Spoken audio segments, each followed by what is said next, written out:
जिस दिन मुख्यमंत्री बन जाऊंगा। देखिए, सच पूछिए तो मैं नरक का राजा बनना पसंद करता हूं, स्वर्ग का नौकर नहीं। मैं आज जहां हूं वहां का राजा हूं और मैं खुश हूं।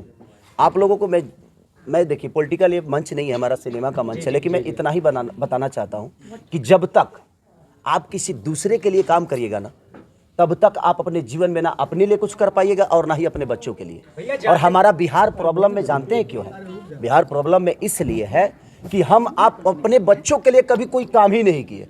हम तो सिर्फ इनका झंडा, उनका झंडा, इनका झंडा, उनका झंडा, हम सिर्फ दुनिया का झंडा उठाकर अपने सर पे बांधकर कफन की तरह उसको लेकर दौड़ गए। तो जब आप अपने बच्चों के लिए नहीं सोच पा रहे हैं तो फिर आप बिहार की उन्नति कैसे सोच पाएंगे? और बिहार की उन्नति आपके अपने बच्चों में ही है, क्योंकि आपका बच्चा ही कोई वैज्ञानिक बनेगा, आपका बच्चा ही कोई बड़ा पॉलिटिकल बनेगा। तो मेरे कहने का मतलब, आप लोग खुद पे काम करिए, किसी को दोष देने से कोई फायदा नहीं कि फलानवा ने ये नहीं किया। भाई आपने ही चुना है ना, तो जब नहीं किया तो बदल दो।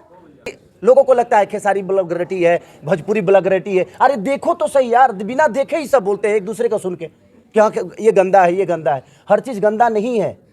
अगर यहाँ पे खेसारी पैदा होता है तो भिखारी ठाकुर भी यही पैदा हुए।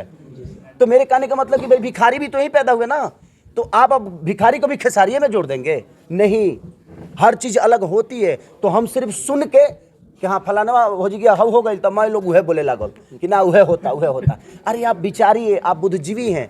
हर आदमी अगर सोच के बोलेगा, हर आदमी अगर परख के बोलेगा, हर आदमी अगर आज मान के चलिए कि कम से कम 400 से 500 थिएटर था ना पहले, तो थिएटर 500 था, आज ज़्यादा से ज़्यादा 50 बच गए। तो आप मेरे को, मैं सामान तो बेहतर बना लेता हूँ, लेकिन मेरे पास बेचने की दुकान ही नहीं होगी तो क्या करूँ? गोदाम में रख दूँ। और उसके बाद आप कह रहे हैं कि आपका माल बिकता ही नहीं है, आपके माल चलते नहीं है। कहाँ से चलेंगे? हर शहर में 3-3 4-4 थिएटर थे, कहीं एक चालू है तो कहीं सारे बंद है। तो मेरे कहने का मतलब उस पर सरकार का विषय है। सरकार का विषय ये है कि अगर वो हॉल चालू हो जाएंगे तो वहाँ दुकान चालू हो जाएगा, वहाँ चीज़ें चालू हो जाएगी, वहाँ रोजगार बढ़ जाएगा, लोगों का आना जाना शुरू हो जाएगा। तो लोग जहाँ जाएंगे उन्हें रोजगार होगा जी। और लोग तो घर में सत्ता में आते हैं, सत्ता के नजदीक आते हैं।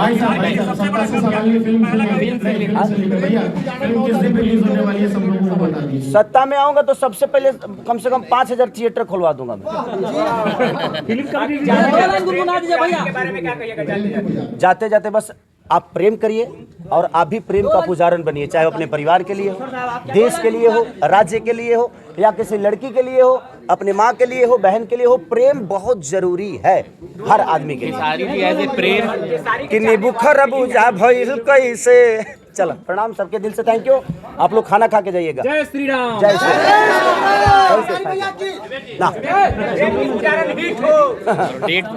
और डेट हाँ, डेट 9 तारीख को, 9 फरवरी को रिलीज हो रही है हमारी सिनेमा ये प्रेम की पुजारन। प्रेम खेसारी भी वैलेंटाइन वीक में आ रहे हैं, ठीक है? हाँ, तो आप लोग प्रेम की पुजारन, इसीलिए 14 फरवरी को वैलेंटाइन डे है पूरा। और पुलवामा अटैक भी है, तो उस दिन फिल्म के साथ साथ कम से कम हमारे उन शहीद, जो भी हमारे शहीद जवान हुए थे, उनके लिए प्लीज़ आप लोग श्रद्धांजलि जरूर दे दीजिएगा। वो भी ज़रूरी है हमारे लिए, क्योंकि अगर देश सुरक्षित है तो शायद हम सुरक्षित हैं, क्योंकि देश हमसे भी है तो हम भी देश से हैं। तो हम सबका नेतृत्व बनता है, दायित्व बनता है कि हम हर विषय पे काम करें। आज जीवन में देखिए, मुझे लगता है कि 25 साल में एक भी वैज्ञानिक पैदा नहीं हुए, क्योंकि किसी को ख्याल नहीं है। हम सामान दूसरे से खरीद रहे हैं, हम अपना बम तैयार नहीं कर पा रहे। उसका कहीं ना कहीं प्रॉब्लम तो है यार, हर जगह प्रॉब्लम है। दोषी सिर्फ एक नहीं है, दोषी हम ही हैं, क्योंकि हम उस चीज़ पे सोचते ही नहीं है। हम तो अझुराए हुए हैं कि वो अश्लील गा दहले, हऊ अश्लीलता बा, हुंकरा के नीचे कदम, हुंकरा के ऊपर कदम। नारी भाई, ये ज़िंदगी उससे नहीं चलेगा। आप अपने बच्चों को क्या देंगे, ये आप ही बदलाव कर सकते हैं। तो कोशिश करिए, हर चीज़ को बदलने की कोशिश करिए। खेसारी गलत है, बदल दीजिए, कोई नया लड़का लाइए। वो गलत है, बदल दीजिए, कोई नया लड़का लाइए। मैं ये नहीं कह रहा हूँ, सिर्फ नेताओं की बात नहीं है। अगर आपके मनोरंजन को बेहतर कोई नहीं दे पा रहा है, बदल दीजिए, देखना बंद करिए, सबके लिए है।